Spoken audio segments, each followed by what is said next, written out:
Hello everyone, स्वागत है आपका अपने परिवार अमेजिंग मैथ सॉल्वर में। तो यूथ पब्लिकेशन की सीरीज़ में आज हम लोग का लेक्चर नंबर 2 है ज्योमेट्री का। इसके पहले जो भी भाई पहले का लेक्चर नहीं देखे हैं वो जाकर चैनल पे देखिए। मैंने 80% सिलेबस कवर कर दिया है। तो आज की क्लास में हम लोग करेंगे लेक्चर नंबर 2। तो पेन और पेपर लेकर तैयार रहिए। वीडियो में आगे बढ़ने से पहले एक छोटा सा रिक्वेस्ट है कि चैनल पर पहली बार आए हैं तो चैनल को सपोर्ट कीजिए, सब्सक्राइब कीजिए और अपने से ज़्यादा दोस्तों को बीच में शेयर कीजिए। इससे हुआ क्या कि हम लोग को मिलेगा मोटिवेशन चैनल पे और बेहतर से बेहतर काम करने के लिए। तो बिना देर के स्टार्ट करते हैं आज की क्लास को, क्योंकि समय बहुत कीमती है। पहले सवाल का आगाज कर रहे हैं आपका। ये ज्योमेट्री में ट्रिग्नोमेट्री का क्वेश्चन दे दिया है, ठीक है। बोल रहा है कि त्रिभुज ABC में ABC उसका क्या है, आंतरिक कोण है, ठीक। तो पूछ रहा है कि इसका जो बड़ा सा एक्सप्रेशन है उसका मान निकालना है।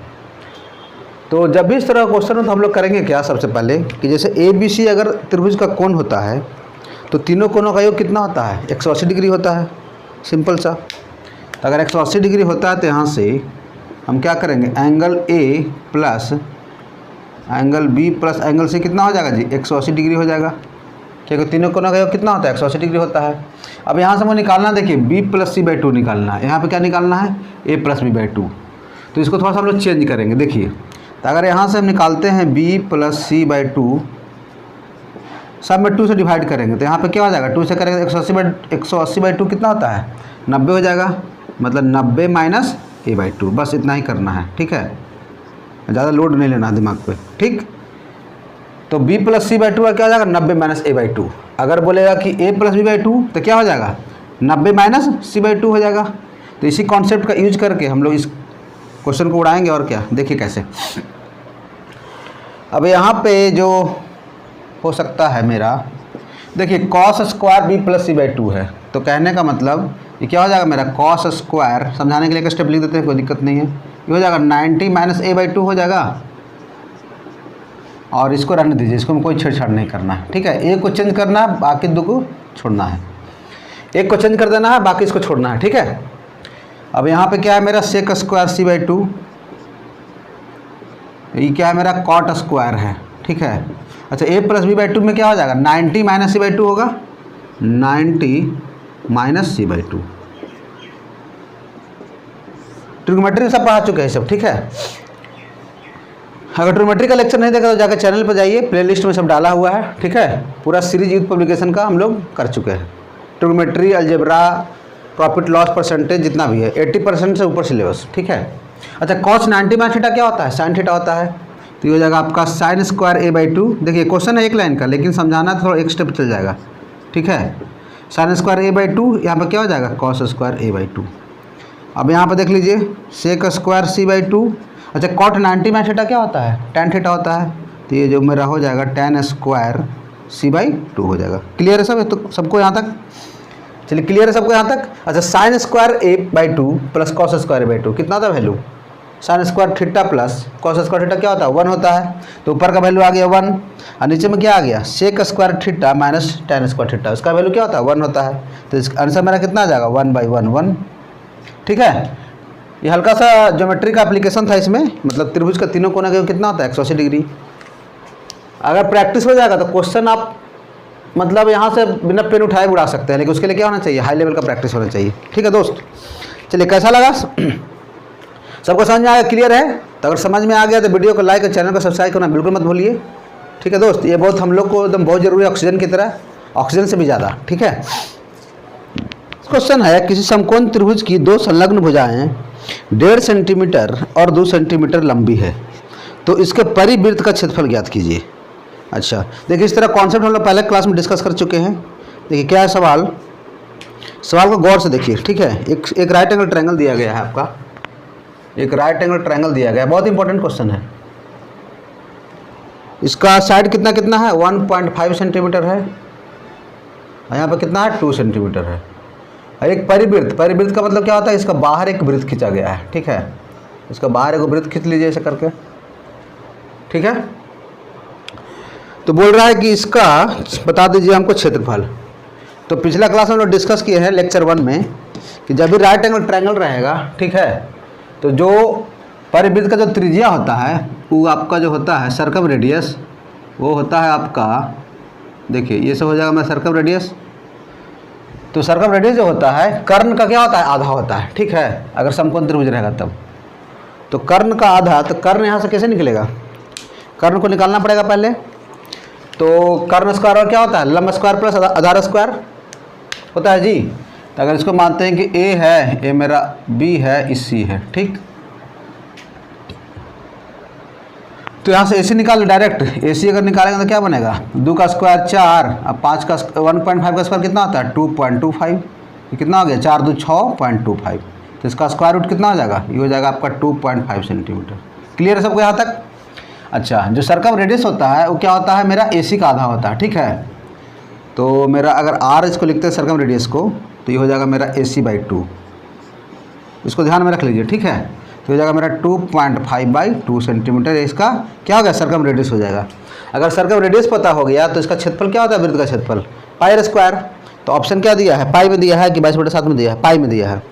तो कोई बात नहीं है, तो एरिया जो निकालेंगे इसका हम क्या हो जाएगा, एरिया ऑफ जो सर्कल होता है, वृत्त का क्षेत्रफल क्या होता है, ये होता है आपका पाई आर स्क्वायर, ठीक है। तो पाई को रहने दीजिए क्योंकि ऑप्शन में पाई दिया गया है। ये क्या हो जाएगा मेरा 2.5 डिवाइडेड बाई 2 का होल स्क्वायर। तो यहाँ से हो जाएगा आपका पाई 2.5 का स्क्वायर कितना 625, तो ये हो जाएगा 6.25 डिवाइडेड बाई 4। तो ऑप्शन में देखें क्या दिया हुआ है, देखिए। अच्छा, इसको डिवाइड कर दीजिए, डिवाइड करेंगे तो क्या हो जाएगा मेरा, इसको डिवाइड कर देंगे तो हो जाएगा 4 का 4 और 2 ना यहाँ पे, तो हो जाएगा 4 5 20, 2 4 6 24, 4 2 8 4 5 20, इतना पाई 1.5625 पाई, यही हो जाएगा सेंटीमीटर स्क्वायर। तो ऑप्शन कौन सा मेरा हो गया, option C is the correct option. बस आपको सर्कम रेडियस यहाँ से निकालना था, ये क्या है मेरा सर्कम रेडियस है, ठीक है दोस्त। इस तरह का क्वेश्चन हम लोग पीछे कर चुके हैं पिछला लेक्चर में, लेक्चर फर्स्ट में, ठीक है। तो उसको भी फॉलो कीजिए, अगर नहीं देखे हैं तो देखेंगे तो बहुत अच्छा समझ में आएगा, कोई दिक्कत नहीं है। चलिए सब क्लियर है एकदम मस्त तरीके से, कोई दिक्कत नहीं है। चलिए आगे बढ़ते हैं हम। नेक्स्ट क्वेश्चन है, ए बी सी एक समकोण त्रिभुज है जिसमें एंगल ए बराबर 90 डिग्री, ए बी बराबर 6 सेंटीमीटर और ए सी बराबर 8 सेंटीमीटर। एक वृत्त जिसका केंद्र ओ त्रिभुज के अंदर बना हुआ है, तो वृत्त का परिमाप ज्ञात कीजिए। अच्छा, ये जो त्रिभुज है, त्रिभुज के अंदर एक वृत्त बना गया है, ठीक है। ये हो गया अंतर्वृत्त वाला सवाल। तो इस तरह का भी क्वेश्चन हम लोग कर चुके हैं पिछले क्लास में, और आज भी हम लोग थोड़ा सा रिवाइज कर लेंगे, ठीक है। क्वेश्चन देखिए बहुत आया भर भर क्वेश्चन, तो बहुत इंपॉर्टेंट कॉन्सेप्ट हो जाता है, ठीक है। जैसे एक मेरा त्रिभुज है, ये ए पर समकोण है, तो इसको बना दीजिए ए पर, ए हो गया, बी हो गया, सी हो गया, ठीक है। इसके अंदर एक वृत्त बनाया गया है, दो तीनों भुजाओं क्या करें, टच करते हुए, ठीक है। ये हो गया मेरा क्या, स्मॉल आर, ठीक। तो कल ये बताया है कि समकोण त्रिभुज में जो ए बी कितना है 6 सेंटीमीटर, ये आपका 6 सेंटीमीटर है, ये भी कितना है 8 सेंटीमीटर है। तो कल ही हम लोग डिस्कस किए हुए हैं, ठीक है, कि इसका जो अंतः त्रिज्या जो होता है आर बराबर क्या होता है जी, ये होता है आपका डायरेक्ट P + B - H/2, ठीक है। याद है सबको, सबको याद है जी फॉर्मूला पिछले क्लास का। देखिए 6 8 10 का ट्रिपलेट होता है, ट्रिपलेट में याद होना चाहिए। तो कितना आ गया मेरा 6 8 10 हो गया। अब यहाँ पे क्या हो गया, P अगर इसको लेते हैं तो ये क्या हो जाएगा, ये बेस हो जाएगा, ये क्या हो जाएगा, हाइपोटेनस हो जाएगा। तो यहाँ से डायरेक्ट वैल्यू पुट कीजिए, तो कितना हो जाएगा 6 + 8 - 10/2, तो कितना हो जाएगा 8 6 14, 14 में 10 जाए कितना बचेगा 4, 4/2 क्या होता है 2 होता है। अब क्या पूछ रहा है इसका कि परिधि ना पूछ रहा है, परिधि। तो परिमाप क्या होता है, वृत्त का परिमाप, ये होता है आपका वृत्त का परिमाप क्या होता है, ये होता है आपका 2πr होता है, ठीक है। तो पाई में दिया आंसर, किसमें दिया है, पाई में दिया है। तो कितना हो जाएगा 2 दूनी 4 पाई हो जाएगा, और क्या 4 पाई सेंटीमीटर, ठीक है। क्लियर है सबको। देखिए एक लाइन का सवाल है, खाली फॉर्मूला याद रहेगा, क्वेश्चन सेकंड में उड़ाइएगा, ठीक है।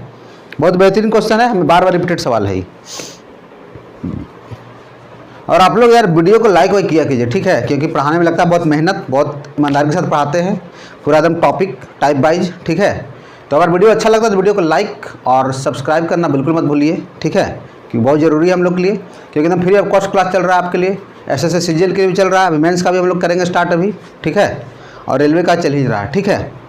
तो सपोर्ट कीजिए आप लोग, तो और हम लोग बेहतर करेंगे इस चैनल पे, ठीक। एक त्रिभुज ABC का क्षेत्रफल 63 वर्ग यूनिट है। दो समानांतर रेखाएं डी एफ जी इस प्रकार खींची गई है कि ए बी तथा ए सी को 3 बराबर भागों में विभाजित करती है। तो चतुर्भुज डी ई एफ जी का क्षेत्रफल कितना है? एक ट्रायंगल ए बी सी दिया गया है जिसमें दो समानांतर रेखाएं खींचा गया है। कौन सा? डी ई और एफ जी, ठीक है। और इसका त्रिभुज ए बी सी का क्षेत्रफल दिया गया है आपका 63 स्क्वायर यूनिट दिया गया है, ठीक है। तो पूछ रहा है कि इसका निकालिए, डी ई एफ जी का एरिया निकालना है, ठीक है। तो देखिए इसमें लगाएंगे हम लोग थेल्स थ्योरम लगाएंगे। और इसमें क्या है, 3 बराबर भागों में बांटा गया, मतलब कहने का मतलब कि ये डिस्टेंस बराबर है, ठीक है। 3 बराबर भागों में बांटा गया है। तो इसमें हम लोग लगाएंगे थेल्स थ्योरम लगाएंगे। देखिए तो लगाएंगे पहले area of A B C का और एरिया ऑफ एफ जी का, ठीक है। रेशियो निकालते हैं पहले, ठीक है। Area of triangle A F G, ठीक है, बटा area of triangle A B C. क्या करना है, ए एफ जी का एरिया और ए बी सी का एरिया, इसका हम लोग निकाल रहे हैं, इसका क्या रेशियो है, ठीक है। तो अगर तीनों इक्वल है तो इसका साइड कितना हो जाएगा, अगर मानते हैं एक है, ठीक है। तो ये मेरा क्या हो जाएगा, ए एफ जी का जो एरिया होता है क्या होता है, कॉरस्पॉन्डिंग साइड के रेशियो के, कॉरस्पॉन्डिंग साइड के स्क्वायर के रेशियो के बराबर होता है ना। तो यहाँ पे देखिए 1 2 3 हो जाएगा। तो ए एफ जी में कितना हो जाएगा, 1 2 हो जाएगा, तो हो जाएगा आपका 2 का स्क्वायर। अच्छा, ए बी सी कितना हो जाएगा, 1 2 3 का स्क्वायर कितना होता है। अब यहाँ से हमको निकालना पड़ेगा। देखिए क्या करना है, मेरा मेन काम कि हमको निकालना है डी एफ जी का एरिया निकालना है। तो क्या करेंगे कि पहले इसका एरिया निकाल लेंगे ए एफ जी का। ए एफ जी में से अगर इसको घटा देंगे तो मेरा बीच वाला एरिया निकल जाएगा। बस इतना ही काम करना है, ठीक है। अच्छा देखिए, तो area of triangle A F G जो है और area of A B C कितना दिया गया, 63 दिया गया था। यहाँ वैल्यू पुट कीजिए, 63 हो जाएगा। तो ये हो जाएगा 2 का स्क्वायर कितना, 4 और 3 का स्क्वायर कितना, 9, ठीक है। काटेंगे तो 9 7 63, मतलब कहने का मतलब जो है area of triangle A F जी कितना आ जाएगा, 7 का 28 स्क्वायर यूनिट आ जाएगा। इसको इक्वेशन 1 करके अभी छोड़ दीजिए, ठीक है। अब हमको निकालना है किसका काम, ए डी का एरिया निकालना है। तो यहाँ से निकाल लेते हैं हम लोग। तो अगर ए डी का एरिया निकालते हैं तो area of triangle A D E, देखिए ओरल क्वेश्चन है लेकिन समझाना तो समय लगेगा, ठीक है। Area of triangle A F जी, अब इसका निकालते हैं इसका रेशियो। तो ए डी का साइड कितना है, 1 है, तो 1 का स्क्वायर तो 1 रह जाएगा। ए एफ जी का कितना हो जाएगा, 1 1 2 का स्क्वायर डायरेक्ट लिखें 4। अच्छा, और ए एफ जी का एरिया हम निकाल चुके हैं, तो यहाँ डालिए यहाँ पे। तो area of triangle A D E ये कितना है, इसका 28 आया है, बराबर 1/4, ठीक है। तो 4 7 बार में चला जाएगा। तो area of triangle A D कितना आ गया जी, ए डी आपका आ गया 7, ठीक है। हमको निकालना है इसका। तो ए एफ जी का एरिया में से अगर इसको माइनस कर देंगे तो मेरा इसका एरिया निकल जाएगा। तो यहाँ से लिखना पड़ेगा एरिया ऑफ क्वाड्रिलेटरल कितना है जी, D E F G, D E, बहुत बेहतरीन क्वेश्चन है ये, ठीक है, सिमिलरिटी बेस्ड क्वेश्चन। तो आपका क्या करेंगे, ए एफ जी का एरिया में से इसको माइनस कर देंगे तो हो जाएगा 28 - 7, ठीक है। सबको समझ में आ गया, 21 स्क्वायर यूनिट मेरा क्या हो जाएगा, आंसर हो जाएगा। बहुत बेहतरीन क्वेश्चन था आपका एनटीपीसी का, ठीक है। कॉन्सेप्ट निकालना था हमको, थेल्स थ्योरम का लगाना था कॉन्सेप्ट कि जो एरिया का जो रेशियो होता है वो कॉरस्पॉन्डिंग साइड के स्क्वायर के रेशियो के बराबर होता है। कहने का मतलब कि संगत जो एरिया का जो अनुपात होता है क्या होता है, संगत भुजाओं के वर्गों के अनुपात के बराबर होता है। क्लियर हो गया सबको मस्त तरीके से, बताइए। बहुत अच्छा सवाल था ये, क्लियर है भाई सबको, बताइए। कोई कन्फ्यूजन इसमें यहाँ तक किसी भाई को, कोई दिक्कत? खाली समझाने में 2 3 4 लाइन लिखा गया है, बाकी आप अगर कॉन्सेप्ट क्लियर है तो आप 2 3 लाइन में क्वेश्चन पूरा सकते हैं। लेकिन ज़्यादा फिर शॉर्ट करेंगे तो हो सकता है बाउंस मार दे। टाइप के स्टूडेंट को कवर करना है, इसलिए हमको तो समझाना पड़ेगा ना अच्छी तरीके से, ठीक है दोस्त। त्रिभुज ए बी सी और त्रिभुज डी एफ क्या है, समरूप त्रिभुज है। और जिसमें बी सी बराबर 4 सेंटीमीटर, ई एफ बराबर 7 सेंटीमीटर, और त्रिभुज ए बी सी का क्षेत्रफल दिया गया आपका 144 वर्ग सेंटीमीटर। तो डी एफ का क्षेत्रफल ज्ञात कीजिए। तो ये तो बहुत आसान क्वेश्चन हो गया, ये कुछ है ये नहीं है। देखिए इसे हम लोग अच्छा क्वेश्चन डिस्कस कर चुके हैं। Triangle A B C D F समरूप है, ठीक है। तो यहाँ से जो एरिया ऑफ ट्रायंगल ABC हो जाएगा, ठीक है, divided by area of triangle DEF, इसका रेशियो क्या होगा, कॉरस्पॉन्डिंग साइड के स्क्वायर के बराबर होगा। तो यहाँ से ये क्या हो जाएगा मेरा BC बटा EF के स्क्वायर के रेशियो के बराबर हो जाएगा, यही ना। और सिंपल सा खाली वैल्यू पुट कीजिए, और क्या। अच्छा, इसका एरिया कितना कितना दिया गया त्रिभुज ABC का, इसका दिया है 144, ठीक है, 144। इसका हमको निकालना है area of triangle DEF equal to, अच्छा BC का वैल्यू कितना है 4 है, तो 4/7 का स्क्वायर, ठीक है। तो यहाँ कितना हो जाएगा, ये हो जाएगा आपका 4 का स्क्वायर कितना 16 और 7 का स्क्वायर कितना 49। तो 16 से 9 बार में काट दें यहाँ से, तो यहाँ हो जाएगा आपका एरिया ऑफ ट्रायंगल DEF कितना हो जाएगा, ये हो जाएगा आपका 49 गुने 9 हो जाएगा, ठीक है। तो 9 में 81 1 36 कितना था 44 हो जाता है। 441 क्या हो जाएगा मेरा 441 centimetre square is the right answer. चलिए, सिमिलरिटी बेस्ड क्वेश्चन समझ में आ रहा है सबको मस्त तरीके से, कुछ नहीं है, बस फार्मूला को ध्यान में रखना है, फिर क्वेश्चन के साथ फिर खेलना होगा, ठीक है। देखिए, एक डायग्राम दिया गया है आपका, सिमिलरिटी बेस्ड क्वेश्चन है, आपका NTPC का सवाल है, ठीक है। यहाँ पे दिया हुआ है कि GH का वैल्यू कितना है 4 है, GD का वैल्यू 6 है, FI का वैल्यू 8 है, X का वैल्यू हमको निकालना है। तो देखिए, सिमिलरिटी में क्या होता है रूल, लेते हैं CGF में लेते हैं, ट्रायंगल पहले CGF उठाइए इसको, ठीक है। पहले ट्रायंगल जो है मेरा ट्रायंगल CGF, ठीक है, एकदम ध्यान से समझिए इसको, CGF, ठीक है।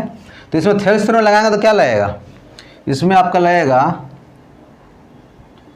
CD डिवाइडेड बाई, ये हो जाएगा आपका क्या CD डिवाइडेड बाई GD, ठीक है, इक्वल टू ये कितना हो जाएगा मेरा CE डिवाइडेड बाई EF, ठीक है। तो CD का वैल्यू हमको नहीं पता है, अभी कोई दिक्कत नहीं है। अच्छा, GD का वैल्यू कितना है 6 है, C का वैल्यू भी हमको नहीं पता। अच्छा, EF का वैल्यू कितना X है, ठीक है। इसको इक्वेशन 1 करके भी छोड़ दीजिए, ठीक है। ट्रायंगल CHI में इसमें लगाइए थेल्स थ्योरम, तो CHI ये मतलब बड़ा वाला में, ठीक है। तो हमको यहाँ पता है क्या CD यहाँ पे C है, तो क्या करेंगे CD, देखिए CD डिवाइडेड बाई, इसका रेशियो कितना हो जाएगा यहाँ से 6 4, इस ट्रायंगल में लेना है CDE और CHI में, ठीक। तो यहाँ से क्योंकि हमको CDC से मतलब नहीं है, इसको हमको हटाना है, खाली हमको X से मतलब है, इसलिए हम ऐसा कर रहे हैं। पहले क्या कर रहे हैं कि CHI में अगर लेते हैं तो ये वाला ट्रायंगल और बड़ा वाला ट्रायंगल में, तो ये हो जाएगा मेरा कितना CD डिवाइडेड बाई DH, ठीक है। चलिए हम लिख के समझा दे रहे हैं अच्छी तरीके से, सबको समझ में आ जाए। CD बाई DH बराबर C बटा कितना हो जाएगा, ये हो जाएगा आपका CE डिवाइड बाई EI। बस इतना समझ में आ गया, क्वेश्चन में फिर कुछ नहीं है। देखिए CD, अच्छा DH का वैल्यू क्या हो जाएगा, यहाँ से यहाँ का 6 4 10 हो जाएगा आपका, इक्वल टू C हमको नहीं पता है अभी, ठीक है। और यहाँ से EH कितना हो जाएगा जी, तो EI X + 8 हो जाएगा, यहाँ से X + 8 हो जाएगा। अब यहाँ पे देखिए CD बाई CE का वैल्यू यहाँ पे कितना है, यहाँ से कर दे 6/x। अच्छा, इसको अगर हम लोग करते हैं यहाँ से, तो ये हो जाएगा मेरा कितना CD by C equal to क्या हो जाएगा 6/x हो जाएगा, और इसी का वैल्यू इसमें हम लोग को पुट कर देना है, ठीक है। तो CD बाई C अगर यहाँ लाते हैं तो क्या हो जाएगा 10 यहाँ पे चल जाएगा। तो कहने का मतलब जो है CD बाई CE बराबर हो जाएगा 10/x + 8। अगर लेफ्ट हैंड साइड इक्वल है तो राइट हैंड साइड भी इक्वल हो जाएगा। तो यहाँ से आपका डायरेक्ट निकल गया, देखिए। तो यहाँ से हो जाएगा मेरा, यहाँ तो क्वेश्चन अटेगा, यहाँ पे लिख देते हैं, ठीक है। 6/x इक्वल टू 10/x + 8 है, ठीक है। 6 और 10 में 6 हो जाएगा, कितना बचेगा 4x, 4x बराबर हो जाएगा 48, तो x बराबर कितना आ जाएगा 12 आ जाएगा। जैसे बनाना जैसे बनाइए, जो ईजी लगे, ठीक है, अपने कंफर्टेबल के हिसाब से, ठीक। चलिए, बहुत मस्त क्वेश्चन था आपका, सिमिलरिटी बेस्ड क्वेश्चन। कुछ नहीं करना है, पहले लेना है ट्रायंगल CGF में, तो क्या हो जाएगा CD बटा DG बराबर CE बटा EF। फिर लेना है आपका CDE और किसमें CHI में, ठीक। तो क्या होता है CD डिवाइडेड बाई DH बराबर C डिवाइडेड बाई EI। बस इतना करना है, उसके बाद क्वेश्चन में कुछ नहीं रह जाएगा। क्लियर सबका मस्त तरीके से बताइए। बहुत बेहतरीन क्वेश्चन था आपका NTPC का सिमिलरिटी बेस्ड क्वेश्चन।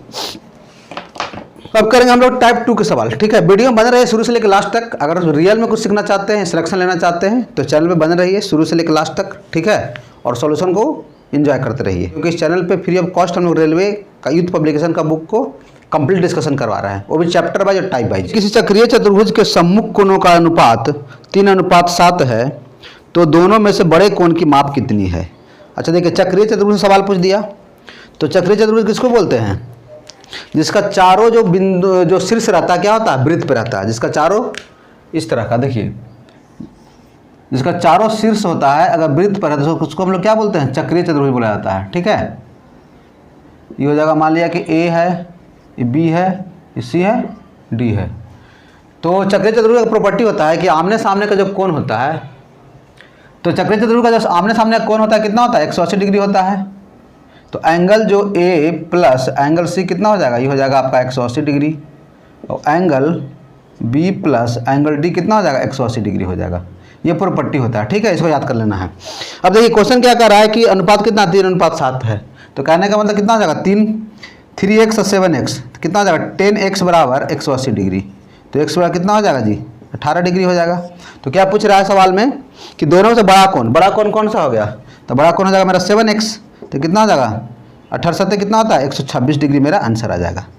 क्लियर है सबको मस्त तरीके से? तो आज के लिए हम लोग इतना ही रखते हैं, बाकी क्वेश्चन करेंगे नेक्स्ट क्लास में। जो भी टाइप बचेगा उसको धीरे धीरे हम लोग कवर करेंगे। तो अगर वीडियो में सीखने को कुछ भी मिल रहा है तो चैनल को सपोर्ट जरूर कीजिए, क्योंकि आपका सपोर्ट मुझे मोटिवेट करेगा और बेहतर से बेहतर कंटेंट लाने के लिए। जब तक के लिए जय हिंद, वंदे मातरम।